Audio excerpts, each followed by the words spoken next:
주의 이름으로 여러분을 축복합니다. 오늘 말씀의 제목을 같이 읽어볼까요? 시작. 나는 어떤 자녀인가?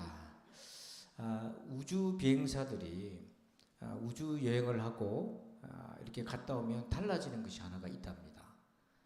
그 연구를 해보니까 뭐가 달라지나 했더니 자기의 자아가 그전에는 가족 자기만 알았는데 우주에 올라가서 지구를 보니까 그 자기 자아가 넓어지더라는 거예요.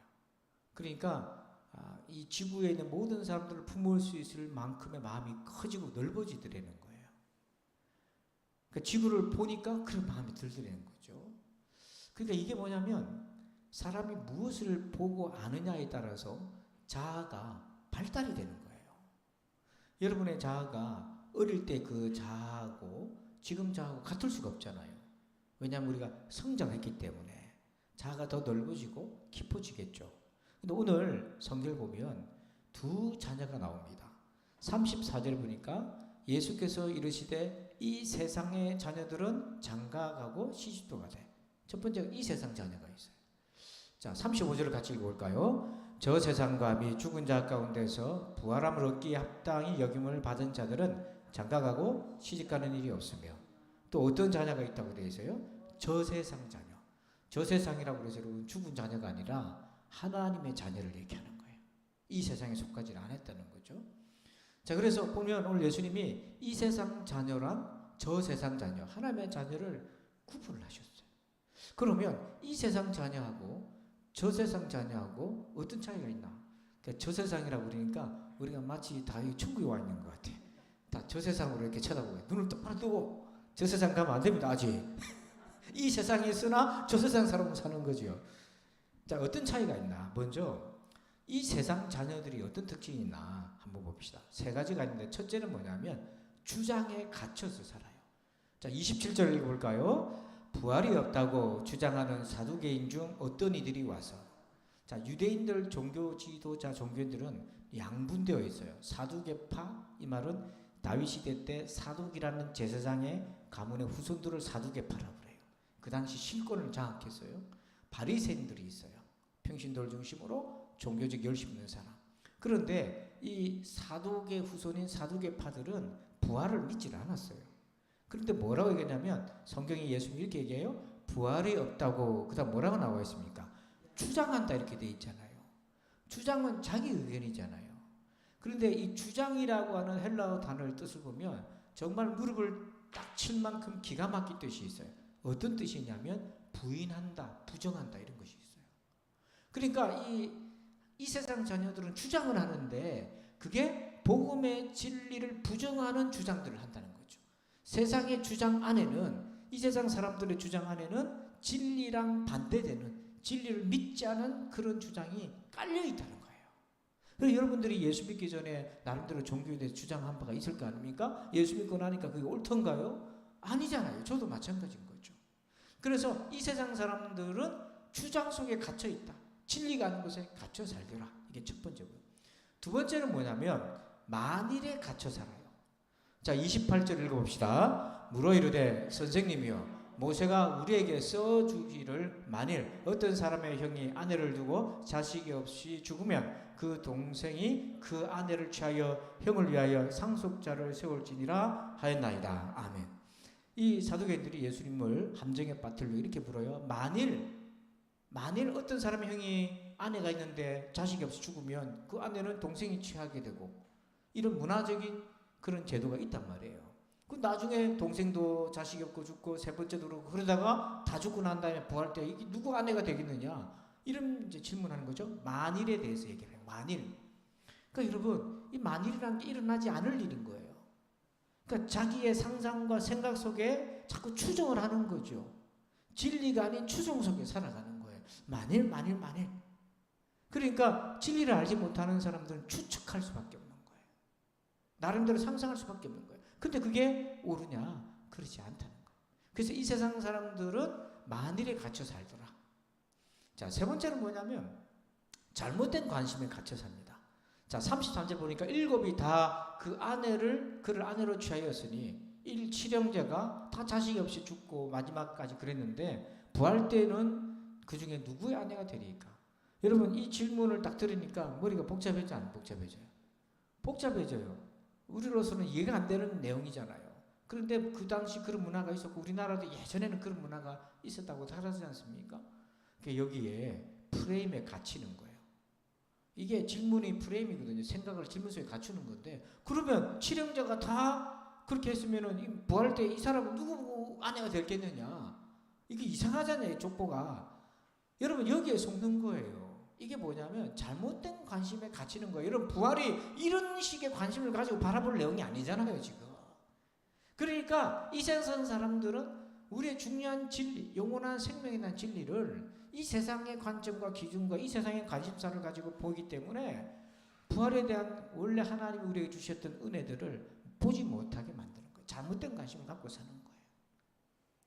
이것이 이 세상 자녀입니다. 오늘 여러분들은 이 세상 자녀들의 세 가지 특징을 듣고 보면서 여러분들은 어떤 걸 느끼십니까? 혹시 여러분들도 나도 저런 거 아닌가 이런 생각하는지 모르겠습니다. 그러면 저 세상 자녀들, 하나님의 자녀들은 어떤 특징이 있는가? 첫 번째, 정체성이 달라요. 자, 36절 읽어봅니다. 그들은 다시 죽을 수도 없나니 이는 천사와 동등이요 부활의 자녀로서 하나님의 자녀임이라. 아멘. 여러분 이 세상이 아닌 저 세상 자녀, 하나님의 자녀는 어떤 특징이 있어요? 어떤 정체성이 있어요? 세 가지가 있는데 첫 번째는 뭡니까? 천사와 동등하다. 이게 이제 죽고 사는 그런 존재가 아니다는 거예요. 천사와 동등하고 두 번째는 뭐예요? 부활의 자녀예요. 그리고 세 번째는 뭡니까? 하나님의 자녀예요. 여러분 우리가 이 땅에서 하나님의 자녀이지만 아직 몸을 입고 있기 때문에 부활의 자녀, 천사와 동등한 것을 우리는 아직은 경험하지 못하지만 그러나 하나님의 자녀됨으로써 우리 안에 주님이 계시기 때문에 그 믿음을 가지고 있어요. 그래서 우리가 주님 부르심을 받고 마지막 때 부활하게 될 때는 이와 같이 될 줄로 믿습니다. 이게 우리의 정체성이 이걸 가지고 사는 거예요. 한번 고백합시다. 나는 부활의 자녀다. 우리 가슴 손을 얹고 한번 고백합시다. 시작. 나는 부활의 자녀다. 아멘. 이게 믿어져야 돼요. 이것만 생각하면 막 가슴이 벌렁벌렁 거리는 거예요. 너무 감사한 거예요. 이게 제가 여러분을 세뇌시키는 것이 아니라 여러분 안에 그 증거가 있단 말이에요. 믿음의 증거가. 이게 하나님의 자녀, 저 세상 자녀의 첫 번째 특징. 두 번째는 뭐냐면 예수님 자격이 됩니다. 자, 35절을 여러분들 막 읽어볼까요? 시작.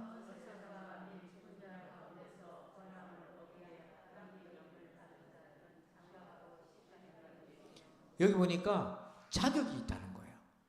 죽은 자 가운데서 부활을 얻기 위한 합당한 여김을 받는 사람의 자격이 있다는 거예요. 여러분 어떤 것이 자격이 있습니까? 그러니까 이 세상 자녀가 아닌 하나님의 자녀들은요. 이 부활의 자녀가 되기 위한 자격을 갖추기를 원하는데 그게 예수님이 자격이 되십니다. 요한복음 11장 24절에 마르다가 예수님이 오라버니 나사로가 죽었을 때 찾아오셨을 때 이렇게 예수님께 얘기합니다. 마르다가 이르되 마지막 날 부활 때는 다시 살아날 줄 내가 아나이다. 이게 무슨 얘기냐면 바리새인들과 또 유대인들 중에 상당수는 부활을 믿었어요. 근데 그들의 부활은 뭐냐면 유대교 내에서의 부활인 거예요. 그 뭐냐면 죽음 이후에 마지막 때는 부활한다. 이런 신앙들이 있습니다. 그래서 언젠가 제가 유대인 드라마를 본 적이 있어요.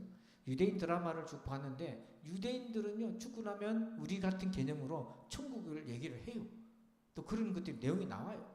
그런데 예수님은 이런 유대인 종교 문화 내에서의 어떤 부활을 얘기하신 게 아니에요. 그 자격은 뭐냐면 유대인들은 유대인이어야 이런 자격을 얻지만 예수님은 그게 아니잖아요. 혈과 육으로는 하나님의 나라에 들어갈 수가 없잖아요.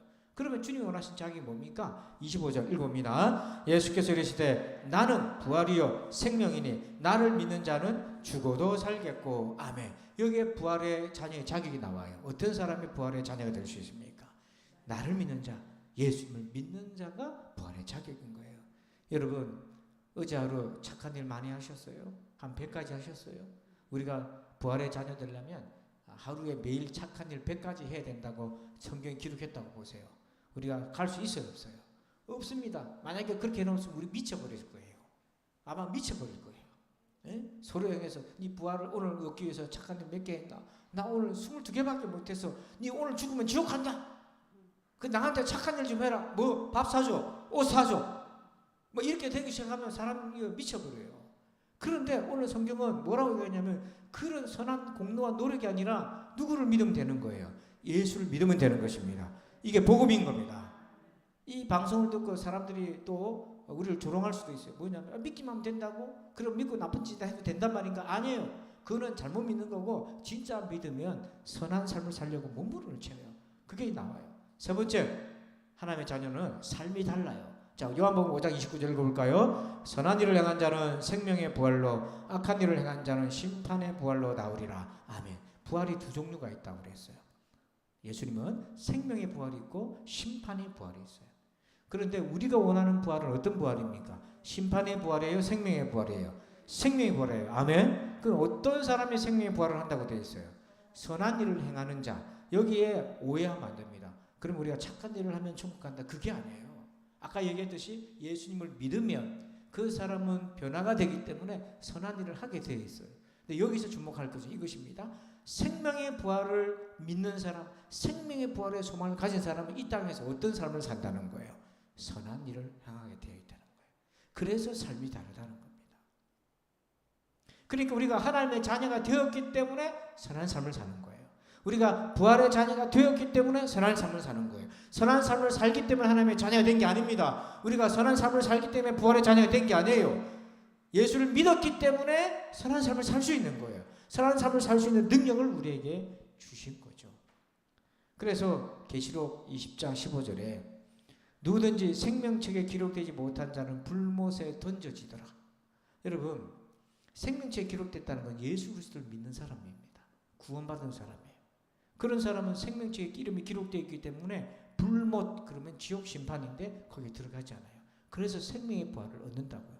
그러면 심판의 부활을 받는 사람들은 어떤 사람입니까? 자, 우리 13절 14절 읽어봅니다. 바다가 그 가운데에서 죽은 자들을 내주고 또 사망과 음부도 그 가운데에서 죽은 자들을 내주매 각 사람이 자기 행위대로 심판을 받고 사망도 음부도 불못에 던져지니 이것은 둘째 사망 곧 불못이라. 아멘. 13절 끝에 보니까 죽은 자 가운데서 사람들이 다시 살아나요. 마지막 심판 때 살아나는데 그게 뭐냐면 생명의 부활로 가는 사람이 있고 심판의 부활로 가는 사람이 있는데 생명책 이름이 기록된 사람은 생명의 부활을 하는 사람이고 여기에 나오는 사람들은 뭐냐면 심판의 부활이에요. 13절 끝에 보니까 각 사람이 자기 행위대로 뭘 받아요? 심판받는 거예요. 왜냐하면 자기 행위대로니까 나름대로 착한 일을 한 것도 있겠지만 잘못한 죄악도 많을 거 아닙니까? 그 많은 죄가 다 기록이 되어 있는데요. 생명책에 기록되어 있는 사람과 이 사람들의 차이가 있어요. 생명책에 기록되어 있는 사람은 주님의 십자가 은혜로 이 허물과 죄악을 덮어주신 거예요. 그래서 보이지 않는 거예요. 그러나 주를 알지 못하는 자는 그들의 낱낱의 행위가 다 기록되어 있어요. 여러분들이 그럴 리는 없겠지만 뒷담화한 거 있잖아. 뒤에서 막 속닥거리고 한 거. 그게 온 KBS에 방송된다 그러면 어떻게 하겠어요? 고개 들고 살 수 있어요, 없어요? 못 살죠. 다 살 수 있는 모양인데요. 뻔뻔스럽네요. 저 같으면요, 어디 쥐구멍이라도 들어갈 것 같아요. 네? 그러니까 여러분, 우리가 주님의 은혜로 덮임 받음 아니면 어떻게 우리가 살겠어요? 그래서 자기 행위대로 심판을 다 받고 이 사람들이 어떻게 심판받나? 14절 보니까 둘째 사망, 곧 불못에 들어간다. 왜 둘째 사망입니까? 처음 육신에 죽었는데 마지막 때 다시 부활해서 심판을 받고 지옥 불못에 들어가는 거, 이게 둘째 사망이에요. 그러나 생명책 이름이 기록된 사람은 둘째 사망이 있어요, 없어요? 없어요. 영원한 생명을 누리게 되어 있는 거예요. 그렇기 때문에 오늘 하나님의 자녀, 부활의 자녀는 오늘 하루를 살아가는 것이 다르다 하는 것입니다. 다시 한번 말씀드립니다. 하나님의 자녀니까 선한 삶을 사는 거예요. 아멘. 네 번째는요, 믿음이 온전해져요. 자, 우리 누가복음 38절 읽어봅니다. 하나님은 죽은 자의 하나님이 아니요 살아있는 자의 하나님이시라. 하나님에게는 모든 사람이 살았느니라 하시니. 자, 하나님의 자녀들, 이 세상 자녀가 아닌 저 세상 자녀들은요, 믿음이 온전해져요. 여기 보니까 우리가 그렇지 않은가? 하나님은 어떤 하나님이라고 되어 있어요? 살아있는 자의 하나님. 우리 보통 어떤 하나님이라고 부릅니까? 살아계신 하나님 이렇게 얘기하잖아요. 그래서 성경적으로도 국문학적으로도 하나님을 살아계신 하나님이라고 그러면 틀린다고요. 왜냐하면 하나님이 언제 죽었냐고.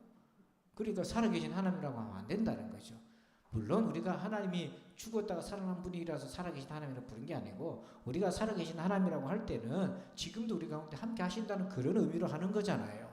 좀 찰떡까지 알아들으면 좋지요. 그런데 우리는 여태까지 그렇게 얘기했는데 예수님 뭐라고 했냐면 빨간 글씨만 한 번 더 읽어볼까요? 시작. 살아있는 자의 하나님이라고 하는 거예요. 그럼 여기서 살아있는 자는 누군가? 오늘 우리를 얘기하는 건가? 우리 이렇게 생각하잖아요. 그게 아니라는 거예요. 하나님에게는 모든 사람이 뭐하고 있다는 거죠? 살아있다 얘기하는 거예요. 여기 모든 사람은 죽은 자도 포함이 되는 거예요. 이게 무슨 말씀인가? 자, 37절에 있습니다. 죽은 자가 살아난다는 것은 모세도 가시나무 떨기에 관한 글에서 주를 아브라함의 하나님이요 이삭의 하나님이요 야곱의 하나님이시라 칭하였나니. 아멘. 자, 모세가 하나님을 어떻게 불렀다고요? 아브라함의 하나님, 이삭의 하나님, 야곱의 하나님. 그러면 아브라함은 모세 때 죽었어요, 살았어요? 육신적으로 보면 죽었잖아요. 그러면 아브라함의 하나님 그러면 죽은 자의 하나님이 되는 거잖아요. 그런데 모세가 왜 이미 죽었던 아브라함의 하나님, 이미 죽은 이삭의 하나님, 이미 죽은 야곱의 하나님이라 부르는가? 예수님이 우리에게 풀어 설명해 주시는 거예요. 아브라함과 이삭과 야곱 육신적으로는 죽었다 할지라도 하나님 앞에서는 뭐하고 있다는 거죠? 살아있다. 그래서 그걸 예수님이 변화산에서 모세도 만나고 엘리야도 만나서 보여주셨잖아요. 그래서 이 세상 자녀가 아닌 하나님의 백성들은 우리 하나님에 대한 믿음이 시간이 가면 갈수록 더 온전해지는데 그 가운데 뭐가 있냐면 부활신앙이 있는 거예요. 그래서 오늘부터 우리가 살아계신 하나님 한번 했다면 살아있는 자의 하나님이라고도 우리가 불러봅시다. 제가 살아계신 하나님 그러면 여러분들은 살아있는 자의 하나님이라고 한번 화답을 해봐요. 살아계신 하나님. 아멘. 아멘. 그래서 여러분들이 죽음이 두렵거나 몸이 아파서 여러분이 낙담이 될 때나 이럴 때에 가슴에 손을 따금고 자기 영혼을 향해서 도닥거려요. 어떻게 하냐면 살아있는 자의 하나님. 한번 해봅시다. 시작. 살아있는 자의 하나님. 내가 이 땅에도 살고 육신이 죽어도 살고 있습니다. 영원한 생명을 누립니다. 믿으시길 바랍니다. 그래서 오늘 정리해 봅시다. 그러면 나는 어떤 자녀인가? 이 세상 자녀는 주장에 갇혀 있고 만일에 갇혀 있고 잘못된 관심에 갇혀 살아요. 그러나 저 세상 자녀들은 뭡니까? 정체성이 달라요. 나는 청사와 동등하게 되고 부활의 자녀고 하나님의 자녀다. 두 번째는 예수님이 자격입니다. 예수 믿는 사람이 부활의 생명을 얻습니다. 세 번째는 뭐예요? 삶이 달라요. 하나님의 자녀니까 생명의 부활을 하니까 내가 선한 삶을 살게 돼요. 네 번째는 뭡니까? 믿음이 온전해집니다. 살아계신 하나님을 넘어서 뭐예요? 살아있는 자의 하나님을 믿게 되는 것입니다. 그래서 오늘 이 말씀을 잘 들을 때 오늘 여러분들은 어떤 자녀입니까? 이 세상 자녀입니까? 저 세상 자녀입니까? 저 세상 자녀로 살아가기를 축복합니다. 저 세상 자녀로 오늘 살기를 주의 이름으로 축원합니다. 아버지 하나님 감사합니다. 오늘 우리가 말씀을 받았습니다.